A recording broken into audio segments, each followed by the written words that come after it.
Il est 4h19. Un nombre non négligeable d'entre vous est doté d'une intuition presque effrayante, vous savez donc qu'il est question d'un road trip, comme on n'en a plus fait depuis trop longtemps. Avec une nouvelle destination au programme. Comme le veut la tradition SLG, cela dit, on va traverser une flaque d'eau. On l'a vu très brièvement, j'ai pris quelques outils histoire de faire bonne figure, mais vraiment le minimum syndical puisque je vais respecter une autre tradition en revenant chargé comme après une annonce de rupture de PQ. Il me faut vous briefer sur la situation concernant cette 605. J'ai dû parcourir un peu plus de 700 km avec depuis sa remise en route dans un champ avec des trajets d'une quarantaine de kilomètres au plus, sans jamais avoir passé une barrière de péage. Est-ce que si j'avais des anti-brouillards, il n'y aurait plus de brouillard? J'ai quand même vérifié les niveaux et fait semblant que tout allait bien. J'ai même resserré un collier et 3 vis pour mettre toutes les chances de mon côté. Je pensais avoir réglé le problème de bruit d'air. Je crois que c'est à la porte arrière gauche. Mais non. J'admets avoir un petit problème avec les bruits parasites. Un internement dans une structure spécialisée s'imposera sûrement un jour. Salut. Pour m'accompagner dans ce périple, mon père est de la fête. Et on sera pas trop deux pour pousser cette poubelle quand elle nous laissera en rade sur le bas-côté. J'attends déjà des vitesses jamais expérimentées jusqu'alors au volant de cette SRI. Et à part le bruit d'air de la porte arrière, ça ne génère rien de particulièrement désagréable. Pour le moment en tout cas. Ça tombe bien que ça soit pas cette nuit. Comme quoi il existe des plaisirs simples dans la vie. Comme celui de rouler à plus de 100 km/h sans sentir la moindre vibration dans le volant. Welcome to the Frejus Tunnel. For your safety, the tunnel is equipped with a video surveillance system. Là, je pense qu'elle parle de moi, non? The toll booth. Always listen to the radio and have a nice trip. À mi-chemin d'un petit tunnel de montagne, on franchit le premier cap de ce périple. Le service de dépannage a sûrement les yeux rivés sur une vieille poubelle foncée à la peinture défraîchie, attendant qu'une épaisse fumée s'en échappe. Ça signalerait le début des hostilités pour eux, peu importe la couleur de la dite fumée. Disposti ad intervalli regolari di 150 metri, devono separare il vostro veicolo da quello che... Donc on est à 260 km de... Alors pas de là, oui, mais c'est pas l'arrivée, on va dire que c'est la zone de transit. Jusqu'à maintenant, pas de soucis particuliers. Je suis en train de jauger à peu près de la consommation de la voiture pour voir si on va pouvoir faire l'aller-retour avec le plein. Sans surprise, hein, et ça se confirme, l'autoroute c'est pas vraiment son terrain de prédilection à cause de ce moteur, quoi. Quand on roule à 120, 130, on l'entend, il n'y a pas de problème, il est là. Donc pour éviter que mon cerveau se liquéfie et vu qu'on est à ce moment largement dans les temps, j'adopte un rythme correspondant à la clientèle visée par la 605. Pas trop jeune.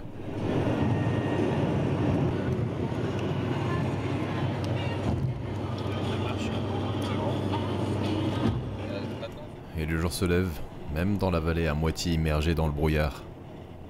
Ça m'aidera à rester bien éveillé vu qu'on n'est pas encore arrivé.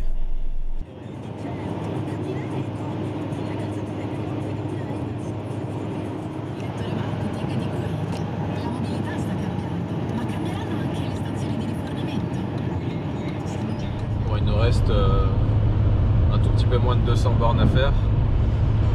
Niveau consommation, on s'en sort pas mal, j'ai l'impression, parce que, enfin, d'après la jauge, si elle est fiable, je sais pas encore, mais on le saura bientôt.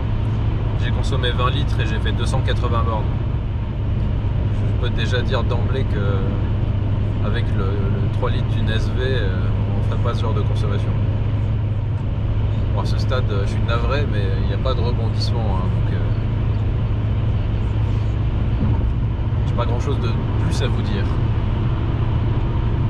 Il y a toujours ce bruit d'air. Ça tombe bien qu'il fasse jour maintenant, il y a des trucs à voir par ici. C'est bien, ça rend le trajet moins monotone. À défaut d'une dramatique panne qui compromettrait tout ce projet, c'est plutôt sympa.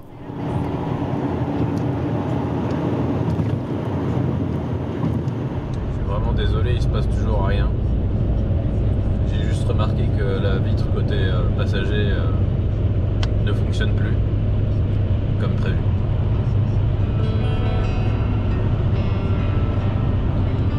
Et ça y est, on arrive finalement à Gênes, qu'on peut traverser via un réseau suspendu à près de 100 mètres de haut, ce qui rend l'expérience assez marquante. Hélas, la majorité d'entre vous en a probablement déjà entendu parler dans des circonstances malheureuses. Bon, en tout cas, j'ai testé pour vous, essayez de ne pas vous perdre dans la ville même, parce qu'en sortir et s'y repérer n'est ni facile, ni rapide.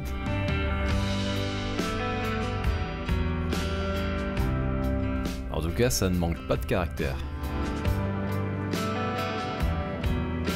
Après les immeubles construits sur les flancs de Gênes, voici les immeubles flottants cette fois, qui signalent qu'on arrive presque à destination.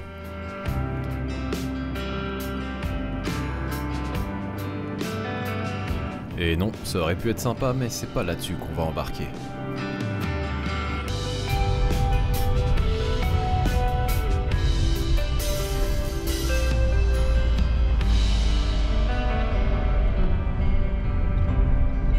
Voilà, il y a que ça.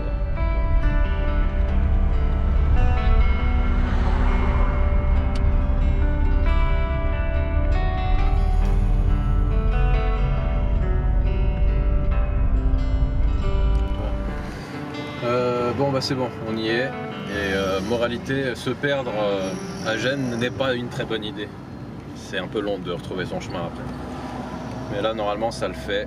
On n'a plus qu'à trouver le bateau et puis attendre une paire d'heures. Beaucoup plus que ça en fait. Ciao, Genevo per la Tunisie, hein? Si. Grazie. Voilà, là ça confirme vos craintes, ou vos espérances. Je retourne là où j'ai vécu pas loin de 19 ans.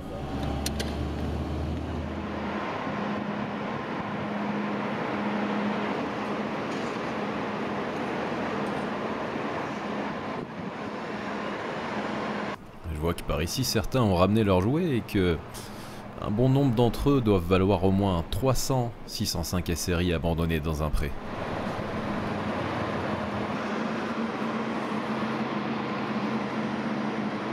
À part regarder ces engins-là, pas grand-chose à faire sinon faire la queue pendant des heures pour des raisons obscures. Ici, on aime bien la bureaucratie à l'ancienne, les papiers inutiles et surtout la paralysie des zygomatiques. Après ça, j'ai un peu de temps pour admirer amoureusement cette déesse de Sochaux et me demander si tout ça est une bonne idée. Bon, de toute façon, je peux plus reculer, je suis coincé entre un turbo mazout et un gang de motards.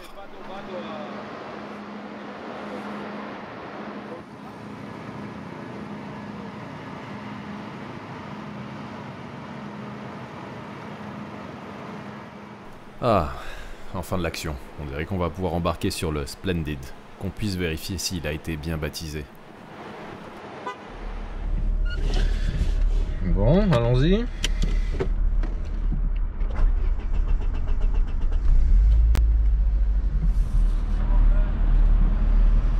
Buongiorno. Già fatto? No, non ancora. E chi ha attaccato qua?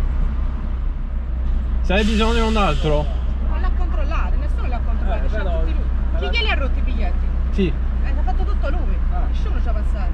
Poi intanto il canto, si muove, per dire, il carta c'è imbarcato. Ma che le dare un Grazie. No, ma quella non era Aspetto. Dammi uno, ci hai Sì. dato tutti? Sì. Après cette nouvelle démonstration d'une organisation bien rodée, il est temps de passer à ce qui ressemble furieusement à un banc de contrôle technique. La cale a été spécialement conçue pour torturer les suspensions et les trains roulants.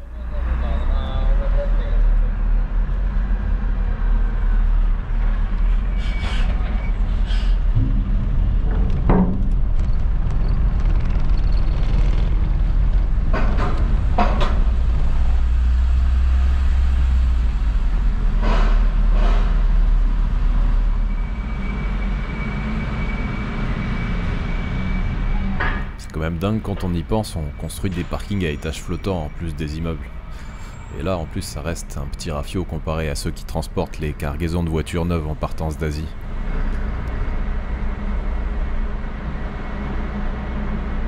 Buongiorno.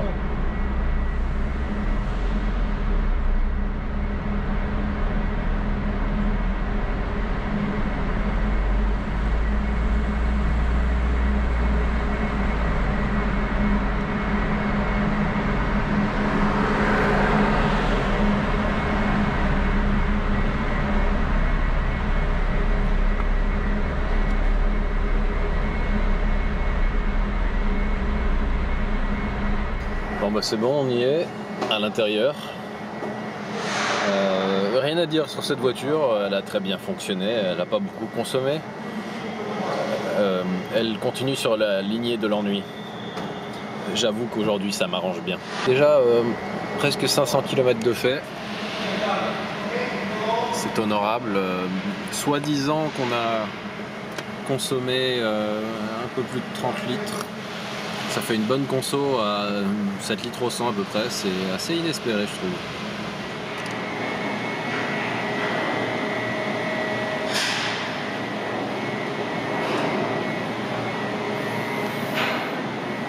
Peut-être que c'est la dernière fois qu'on peut admirer cette magnifique peinture. Je devrais plutôt qualifier ça d'œuvre d'art.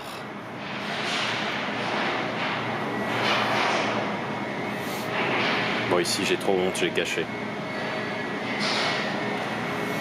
Puis cet effet texturé tellement... C'est du travail, hein. Bon, assez d'ASMR pour cette fois, on va plutôt assister à l'appareillage.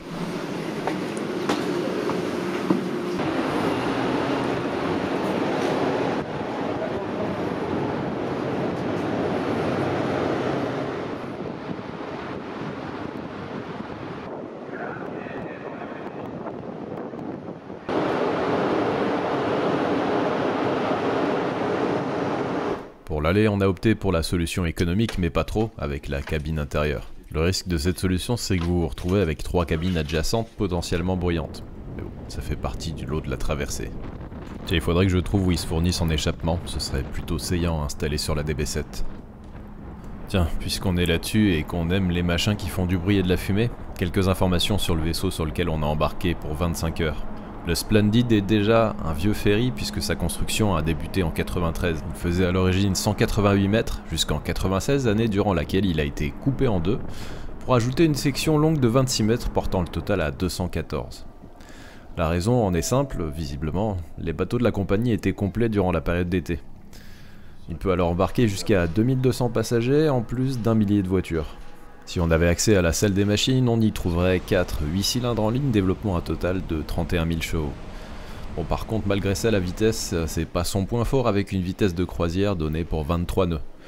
Les autres ferries en service arrivent à rallier notre destination en 21 heures, soit tout de même 4 heures de moins. Dans tous les cas, avec une mer très calme, le mal de mer n'a été qu'une notion très théorique et nous voilà sur le point de débarquer au port de la Goulette aux alentours de 16 h, heure locale.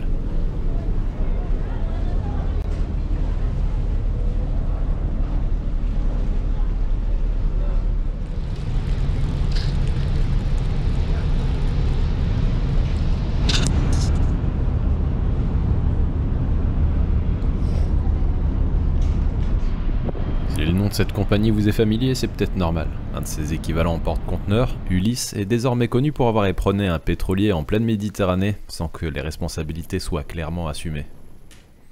Enfin bref, il est temps de terminer cette parenthèse maritime puisqu'on va débarquer. Un sacré bordel. Dans le dernier garage, les bagnoles doivent faire demi-tour pour pouvoir sortir du bateau Et 30 minutes plus tard... Il semble bien que la 605 n'aime pas trop le climat sur place parce que j'étais même pas encore descendu du bateau que j'avais déjà un petit problème.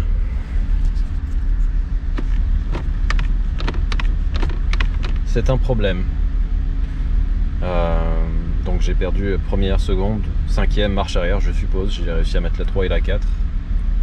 En faisant bien patiner l'embrayage, j'ai pu m'extraire de la cale.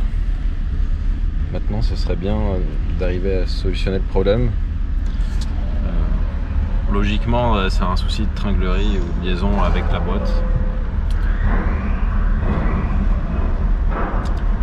J'espère vraiment que c'est une biellette qui s'est juste démanchée, déboîtée. On verra. Pour une fois, la vitesse avec laquelle les formalités de police sont accomplies va me permettre d'identifier le coupable et de momentanément retrouver tous les rapports de la boîte. Pour espérer que ça tienne, il va falloir y aller très gentiment. Bon, ben voilà, ça l'a fait. C'est long comme d'habitude, éprouvant comme d'habitude et absurde comme d'habitude, mais Ça fait plaisir de voir le folklore. Je vais y aller doucement avec la boîte pour pas déboîter le haut.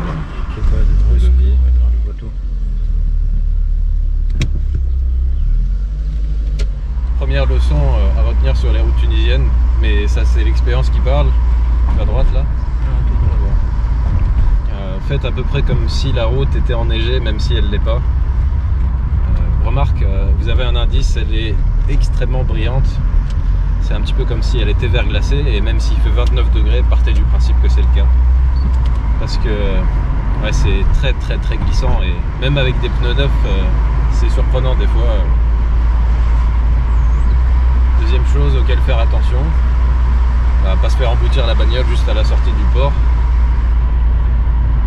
toute façon, toutes les occasions sont bonnes pour se faire défoncer la bagnole. Donc partez du principe que tout le monde va essayer de vous foncer dedans. Et très franchement, essayer de rouler vite sur ces routes, ça sert à rien. C'est ni plaisant, ni utile, ni possible en fait. Perdu là. Ça y est. C'était en quatrième. Et me revoilà avec une boîte à 2 rapports. C'est bon, elle part très vite, je crois.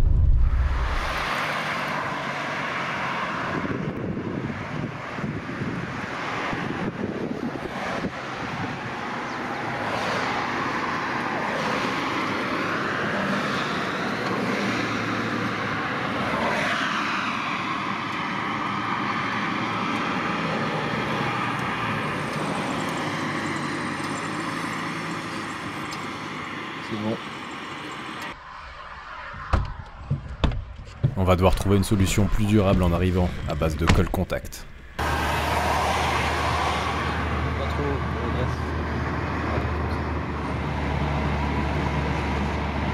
En supplément des 2-3 conseils prodigués plus tôt, depuis quelques années, le nombre de daltoniens en Tunisie semble avoir été multiplié par 100 ou 1000. Il est donc très probable que certains d'entre eux traversent devant vous. Ça peut être intéressant de le savoir.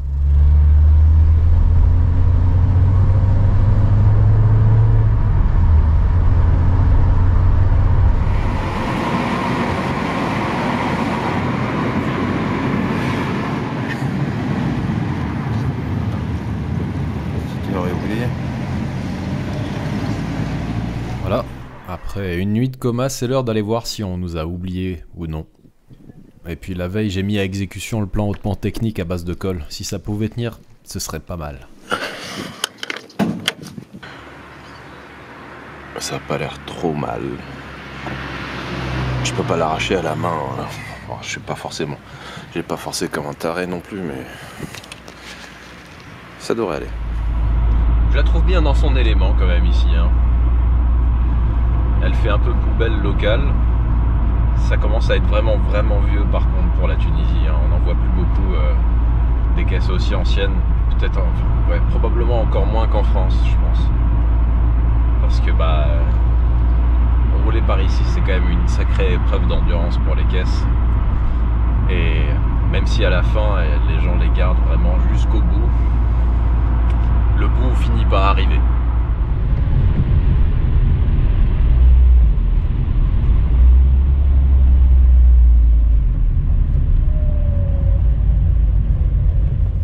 J'aime bien ce système, ça n'existait pas avant. Il y avait déjà les feux qui clignotaient pour indiquer qu'ils allaient passer au rouge. Il y a aussi maintenant un compteur qui fonctionne dans les deux sens pour dire quand le feu va passer au rouge et quand il va passer au vert.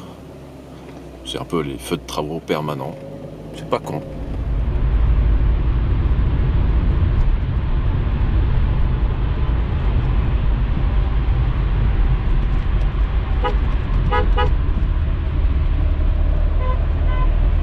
Il faut savoir que le morse est très pratiqué en Tunisie.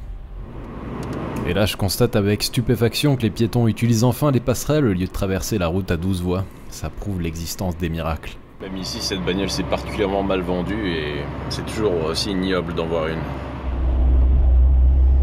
Objectif en vue. Mon plaisir.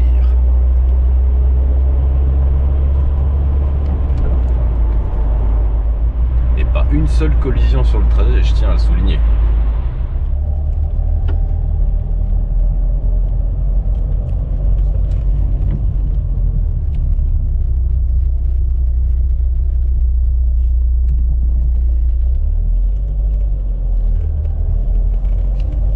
c'est ici que le destin de cette 605 va se jouer.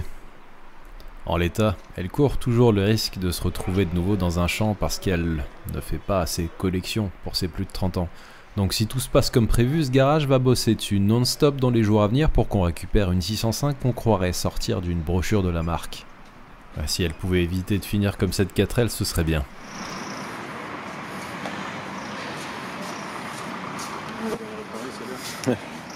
À mon avis, non.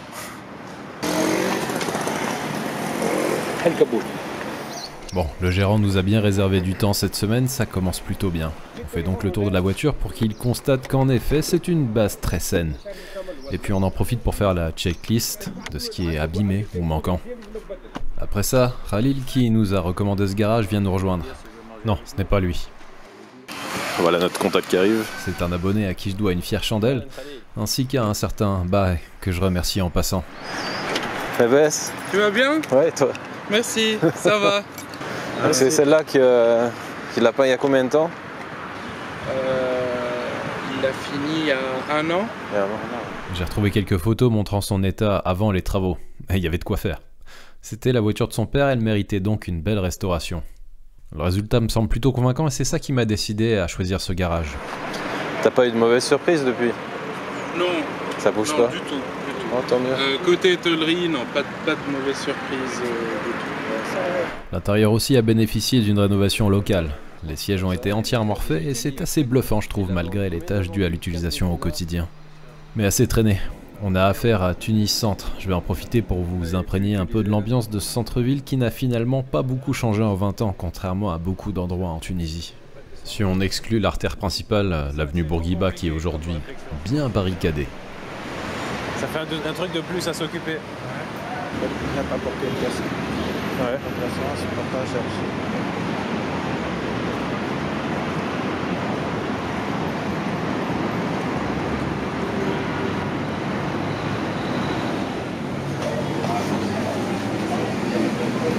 Lorsqu'on est limité pour la somme, c'est tous les combien on peut faire la même chose.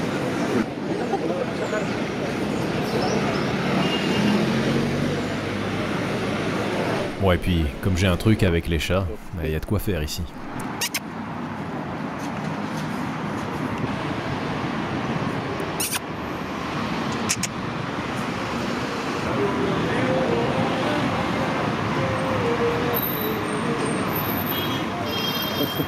Enfin voilà, c'est un retour dans le passé qui me rend légèrement nostalgique. Et on n'arrête pas le changement.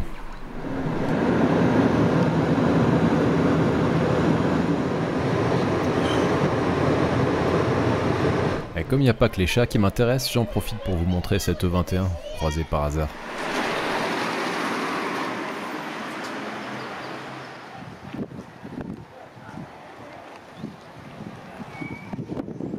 Et puis une E30 qui prouve que le mauvais goût n'a pas de frontières. Heureusement, il y a aussi quelques voitures étonnamment bien conservées, mais elles se font rares, comme c'était le cas de cette Fiat 127.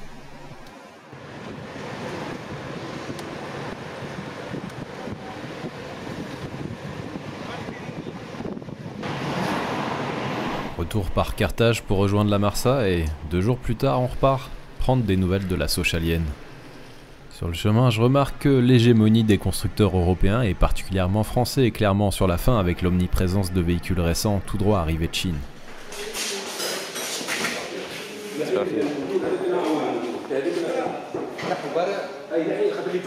Le travail sur la 605 a commencé la veille, le vernis et la base ont été décapés et certaines zones ont déjà reçu un peu de mastic de finition. Ce qui devait être démonté l'a été au lieu d'être masqué, ce qui me donne bon espoir sur le travail accompli.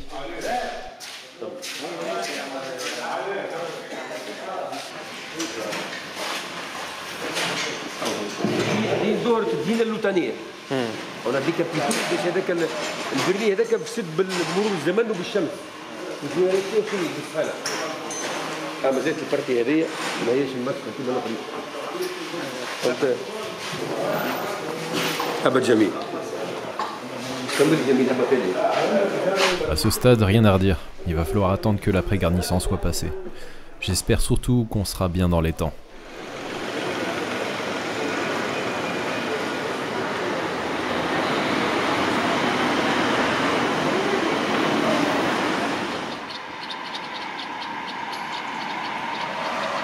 Le surlendemain, je suis de retour et c'est là qu'il va falloir être vigilant.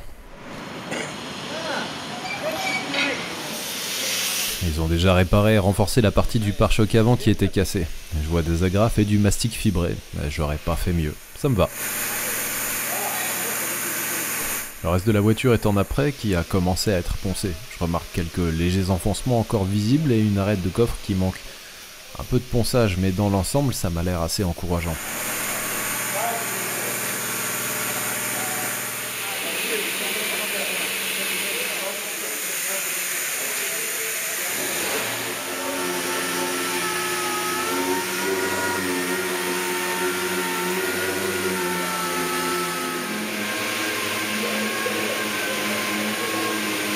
Et même là-bas, il faut que je me fasse narguer par une japonaise. Un modèle qui me plaît en plus. Une Legend coupée. Ouais. Même en France, c'est pas facile à trouver, alors ici... En sortant, je me fais happer par une odeur de pain chaud qui me mène tout droit dans un guet-apens. Une grosse sportive germanique m'y attend.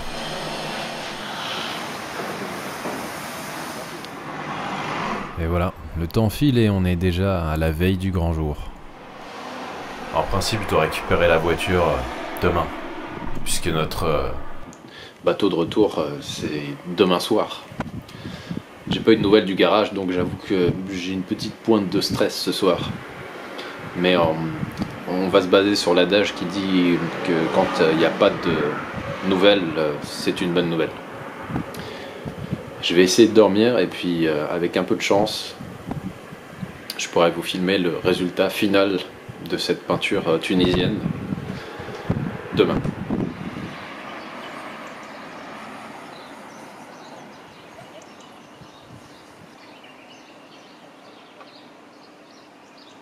Il y a quand même un gros avantage à la circulation en Tunisie, c'est que les chances que vous vous ennuyez sont plutôt minces.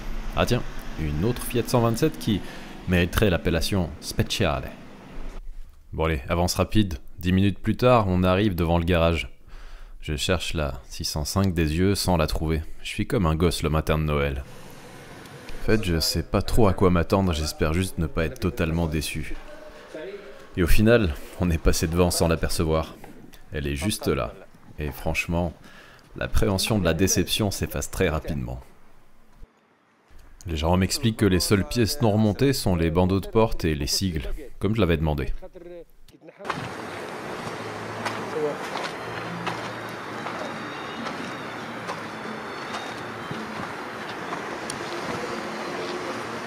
L'étendue du vernis semble globalement satisfaisant avec une bonne homogénéité. Évidemment, les flancs comportent un peu de peau d'orange, mais on reste sur un aspect assez proche de celui de l'origine.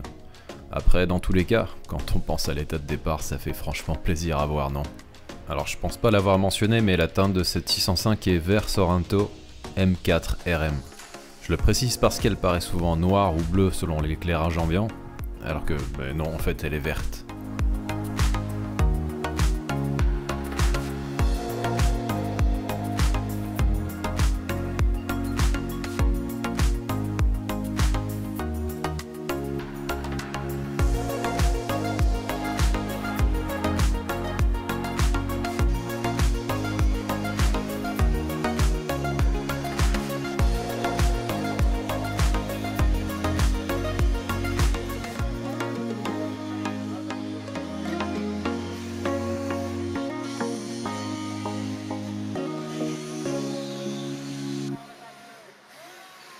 Monsieur Charlie, je vous laisse vous présenter pour les personnes qui ont regardé la vidéo.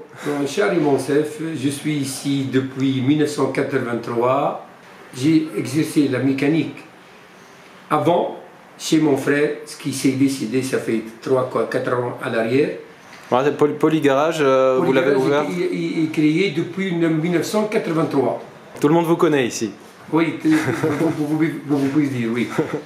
J'espère que vous aurez l'occasion de voir d'autres personnes venir et qui pourront trouver enfin quelqu'un de confiance en Tunisie pour faire de la carrosserie. Oui, il y en a beaucoup, il y en a beaucoup. Qui attendent ça, oui. Qui trouvent, il y en a moins. Mais merci beaucoup, monsieur Charlie. Et j'espère qu'on aura l'occasion de se revoir une autre fois. Bientôt. Au revoir. Au revoir. Pour donner une idée de ce que ce genre de travail peut coûter, il faut compter environ 3000 dinars pour ce type de complète. Au cours actuel, ça représente un peu plus de 900 €. Une semaine complète est évidemment un strict minimum à prévoir en termes de temps. C'est donc jouable, mais risqué. Et après avoir réglé la prestation, il nous reste à dire au revoir au personnel et à essayer de ne pas louper le ferry du retour. Voilà, عايشك Poly Garage. Bon, je vous reprendrai un peu plus tard parce que on est en Tunisie et pour circuler, disons qu'on peut pas vraiment faire deux choses en même temps. Surtout que maintenant que la caisse est vraiment belle, j'aimerais bien pas la défoncer tout de suite. Enfin, au moins revenir jusqu'à chez moi avant de la foutre contre un poteau, quoi. Sinon, je serais déçu. Enfin, je serais déçu quand même, mais là, ce serait vraiment le comble. Mais en tout cas, je suis bien content du travail, assez surpris, je dois dire, et soulagé. Donc, je regrette pas. Ouais, ce serait dommage qu'elle finisse comme cette Passat. Bon bah ça y est, c'est l'heure du retour. Double stress, celui d'arriver à sortir de Tunisie. La douane c'est toujours un sujet particulier, la police aussi. Bon, il faut savoir que ça prend du temps ces choses-là. Beaucoup de temps.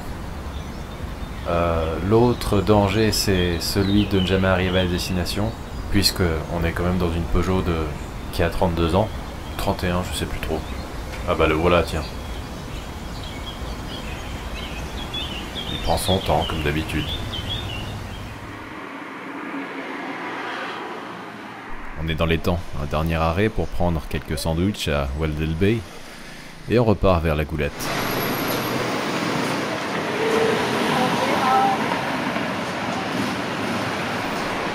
Une dernière vision de ce qui est probablement un ancien taxi, une Polo Flight dont la carrosserie ressemble à du papier mâché. La nuit tombe déjà, j'espère qu'elle ne sera pas trop longue. Et les ferries brisent l'horizon qui se dessine devant nous. Il semble qu'on ait de la chance, on se retrouve assez vite dans la file de l'embarquement.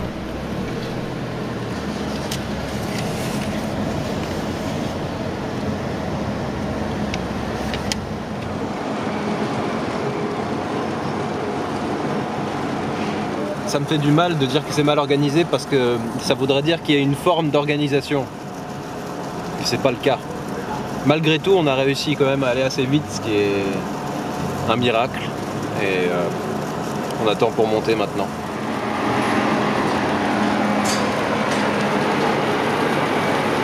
Ça fait 10 minutes qu'on est là et je commence à vraiment avoir envie de pisser.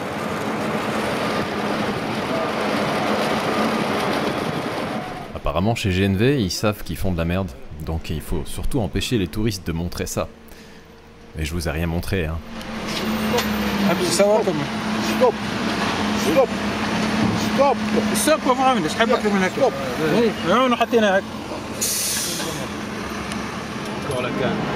Et ouais, je suis pas ravi de me retrouver de nouveau en fond de cale, ce qui impliquera encore une fois de se retrouver presque dernier dans la queue pour sortir du port.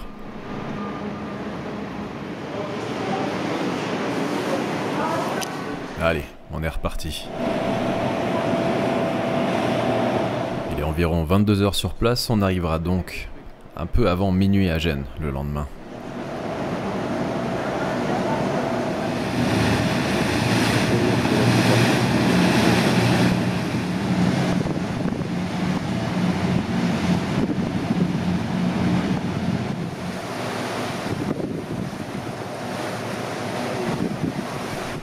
On a un peu regretté d'être resté à l'extérieur à l'arrière du pont supérieur. On a eu droit à une petite douche d'huile bien noire. Le lendemain, je constate, même si ça semblait difficile, que la mer est encore plus calme qu'à l'aller. Toujours pas de mal de mer à redouter donc. Par contre, un mal de tête, oui, puisqu'on a la chance de compter sur des voisins de cabine qui s'en donnent à cœur joie. Bon, le coucher de soleil au moment de dépasser Bastia offre une petite compensation, heureusement.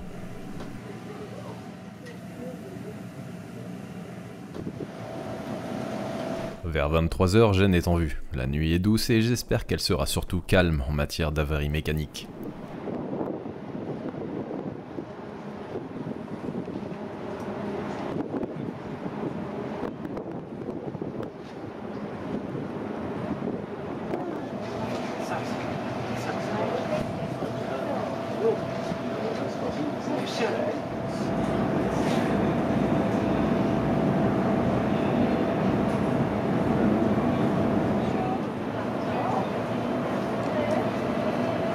Allez go, c'est parti pour au moins 5 heures de 605.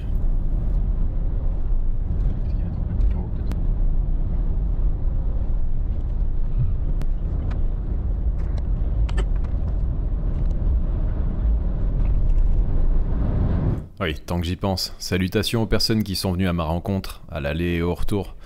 Moi qui croyais que j'allais passer incognito.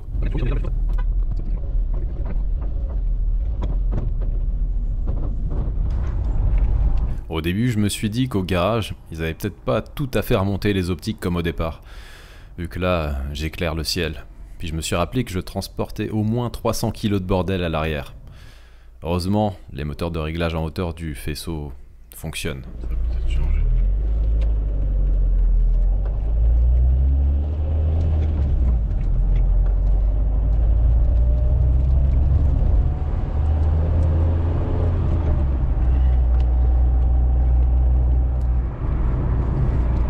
À cette heure-là, bien sûr, sortir de la ville ne prend pas longtemps, surtout quand on se plante pas d'itinéraire.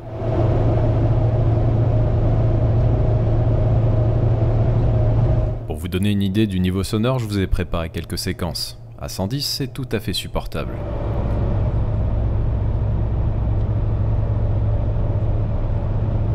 À 120, la fréquence commence à être un peu désagréable et le bruit du moteur est bien plus présent. Mais alors à 130 ou 140, c'est franchement difficilement supportable. Le problème ne semble pas venir de l'insonorisation de la voiture, c'est vraiment le moteur qui est très bruyant et qui vibre sensiblement, probablement à cause de son simple arbre à cam.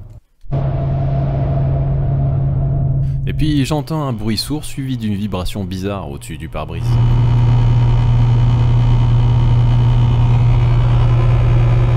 Je viens de perdre la moitié de la baguette d'entourage de pare-brise que j'avais prélevée sur la SVDT grise.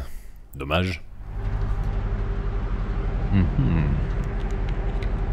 Enfin bon, là on est déjà côté français, il ne me restait plus qu'une centaine de kilomètres à faire. Pas de cliffhanger à laisser en suspens ici. Je suis arrivé sans encombre.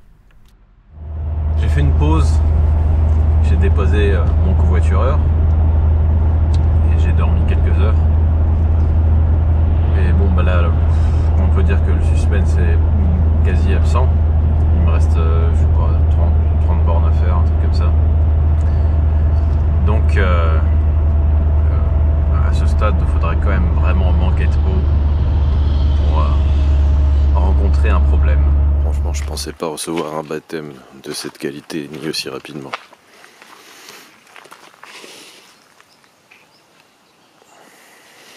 Là, on est quand même dans le domaine du prestigieux. J'ai quand même réparé un truc quand j'étais en Tunisie. Et j'aurais jamais cru que ça fonctionnerait ce machin.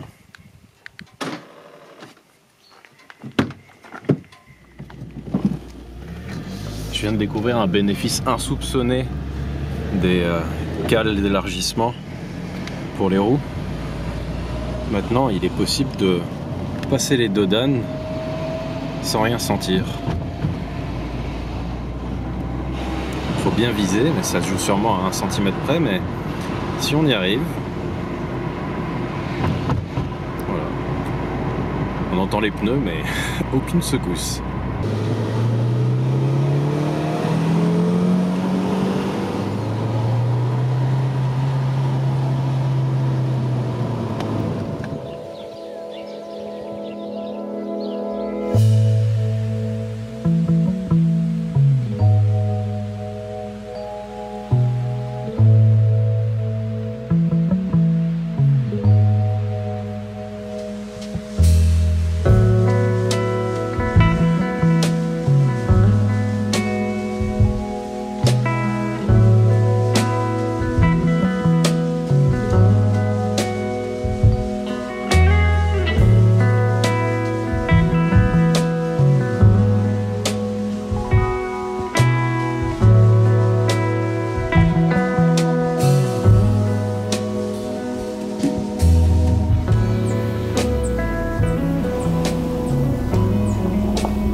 On est 2 jours après l'arrivée.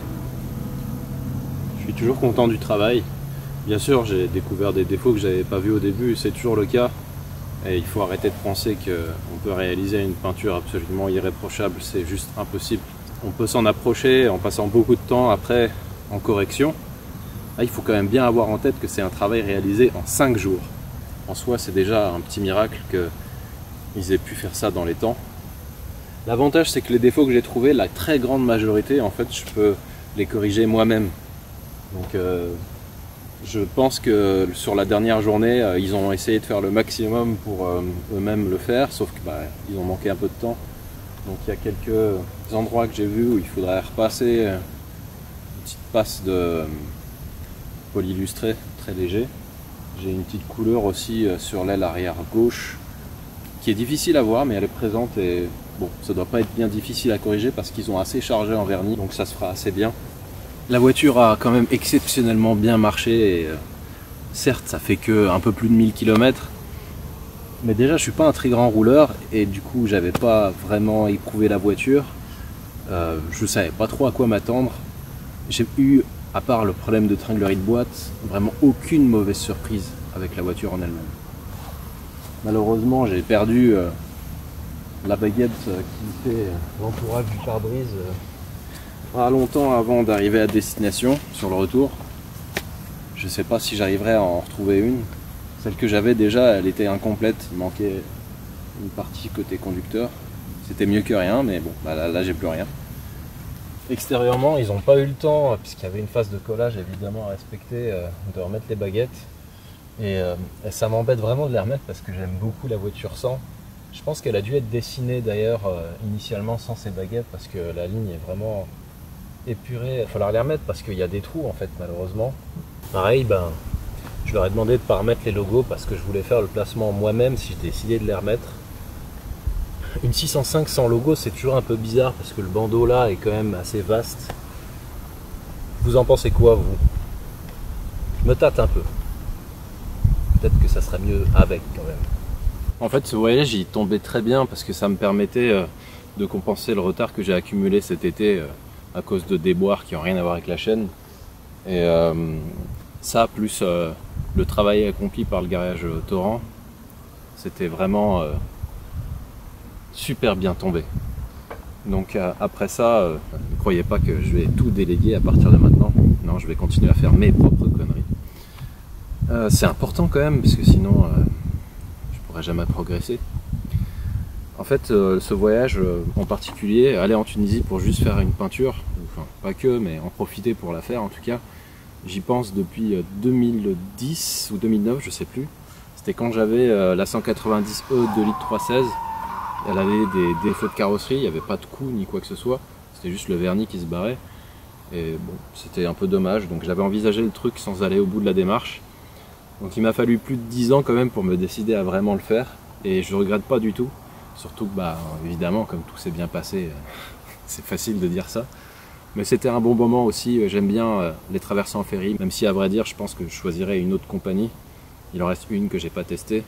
Bon, a priori c'est pas la dernière fois qu'on voit la 605, j'ai encore 2-3 trucs que j'aimerais faire avec, notamment vous montrer ce qu'elle vaut dynamiquement. Certains d'entre vous l'ont mentionné, c'est vrai que j'ai pas beaucoup montré comment elle se comportait, mais j'essaierai de corriger le tir de la plus belle des façons. En tout cas, merci à vous d'être aussi nombreux à me soutenir. Si vous avez envie, commentez, abonnez-vous, faites ce que vous voulez en tout cas. J'espère qu'on pourra se donner rendez-vous une prochaine fois avec celle-ci ou une autre. Ciao!